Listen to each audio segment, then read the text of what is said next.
আজকে আবার একটি নতুন ভিডিও নিয়ে চলে এলাম আপনাদের মাঝে। আজকের রেসিপিটি হচ্ছে স্বাস্থ্যকর একটি সালাদ। যে কোনো কিছুর সাথে খেতে পারেন, এমনিও ট্রাই করে দেখতে পারেন, আর হচ্ছে ভাতের সাথেও খেতে পারেন, পোলাওয়ের সাথেও খেতে পারেন। আর এগুলোর আয়োজন ছিল আমার ননদদের জন্য, ওদের জন্য একটা ছোট্ট আয়োজন ছিল, তার মধ্যে এটা একটা ছিল। ওদের জন্য সালাদগুলো বানিয়েছিল।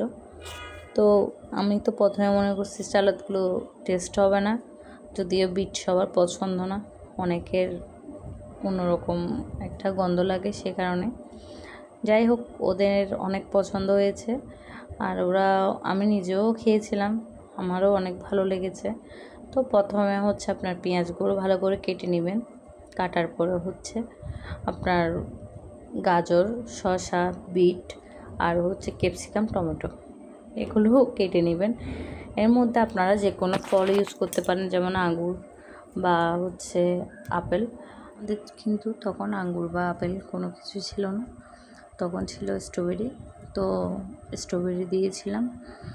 আসলে বলতে গেলে যে কোনো জিনিস দেখতে সুন্দর হলে খেতেও ভালো লাগে, আর যেহেতু স্বাস্থ্যকর, এমনিতেও খেতে সুস্বাদুই হবে।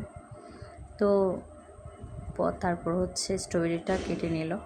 কাটার পরে এখানের মধ্যে কিন্তু মিষ্টিটা একটু ব্যালেন্স করার জন্য আপনার হচ্ছে খেজুর দিয়েছিল। তো আপনারাও ইউজ করে দেখবেন।